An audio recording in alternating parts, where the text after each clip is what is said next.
Hello everybody, it's Blocknook, and in today's video, I'm going to show you how to set up Robinhood Legend. So, in my last video, I went over how to download and install it. So if you don't have Robinhood Legend downloaded yet, I would strongly recommend you do that. And my last video will show you exactly how to do that. I'll put the link to that in the description. Anyways, once you go ahead and get your Robinhood account set up, the first thing you need to do is actually put some money into it.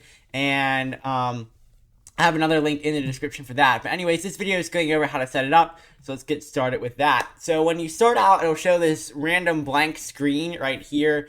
And you'll see this little tab on the right. It says watch list, chart, recent orders, positions, option chain, and account summary. So if you click on each of these things, it'll just go ahead and pop them up for you. And it'll actually match what you have in your regular Robinhood account. So if we go here,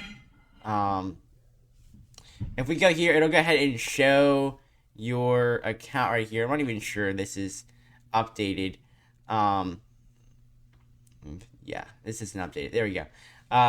So now it's updated. So if we look and see right here, this is your watch. This is like the default Robinhood. And now if you go to Robinhood Legend, it'll go ahead and show this part right here. So if you click on this watch list button, it'll go ahead and just pop in a watch list. And this is your actual watch list right here. This is what you'll see on the watch list. And it is synced with your default Robinhood. So if you scroll down here, this is your watch list right here. This is what it's going to show. Like this is the watch list, and it's the same on the Robinhood Legend as the regular Robinhood.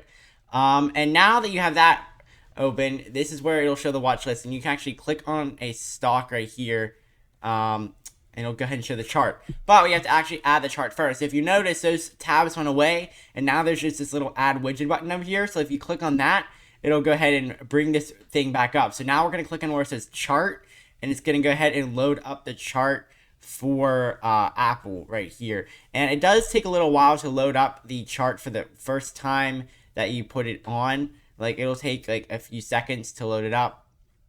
But as you can see, this is the chart right here. And I want to point out something. This is just something ironic. In my last video, where I downloaded and installed it, I pulled up Apple right here and I drew the like trend lines, and I said that if it broke below a certain point, it would just continue to go down, and that's exactly what it did.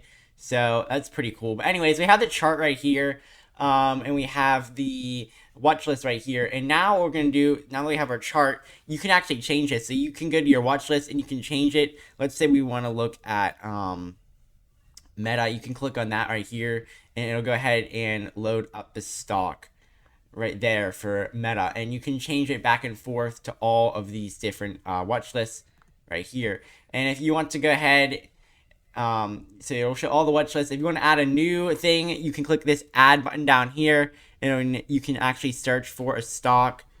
So you can search for the SPY. It's going to be added to the list, and here we go. Now we can click on this, and it looks like it goes in alphabetical order too, so you can see that right here. It'll go ahead and show you how much it's worth and all that. So yeah, you can definitely see all these different things for the charts. You can add new things to the watch list, and you can also delete stuff from the watch list. So we have all these stocks here. Anyways, now what you can do is you can click on this add widget button again, because the next thing that we're going to do is we are going to add our account summary, and this takes a long time to load. The last time I was doing it, hopefully it'll be a little quicker this time. But it'll go ahead and show you basically your account status, and this is really useful, especially when you're in a trade, to see like what your account looks like. And like I said, this does take a long time to load, so just be patient with this part here. I'm not even sure it'll finish loading by the end of the video. I don't know why it takes so long to load, but it will eventually get there. Let's go ahead and move on to the next thing, because the next thing we're going to do is we are going to look at positions right here, and we're going to put that in the bottom tab. And this will go ahead and show your positions. And this part also sometimes takes a while to load. But there we go. So it has it loaded up right here. It'll go ahead and show all of your stocks. I also have crypto. I'm not sure why that's not showing up right here for the positions.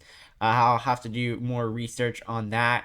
But this will go ahead and show basically everything that you own how much your average cost is, the market value of it. So this is my like $5 account, so it'll show how much the market value is for each thing. So yeah, just in general overall. And so you can look at all these things right here. And that is pretty much for the positions. There is another thing that you can do right here. And if you like sell a stock, it'll go away. If you buy one, it'll be added to the positions. But the other thing you can do is you can look at the options chain right here. It's going to go ahead and add that, and it's going to move the chart. So if we look at like the options chain right here, it'll go ahead and pull this up.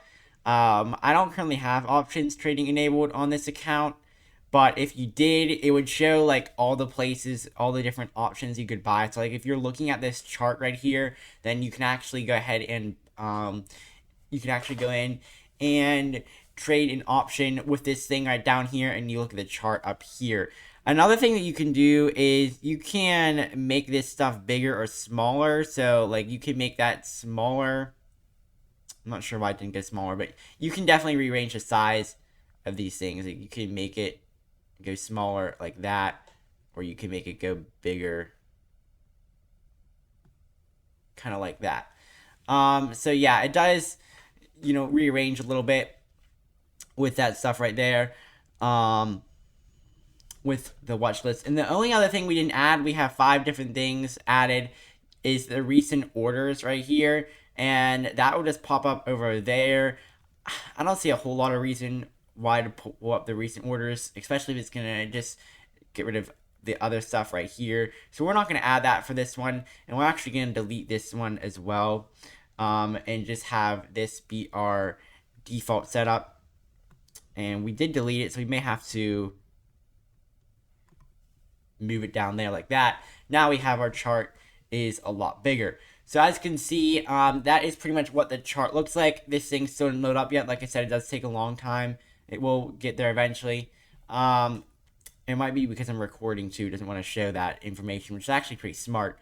But yeah, so that is just pretty much all you have to do in order to get Robinhood Legend set up. In my next video, which I'll be releasing shortly, I'm going to be going over how to actually draw trend lines and things like that on the chart here. So stay tuned for that. Thank you for watching and have a great day.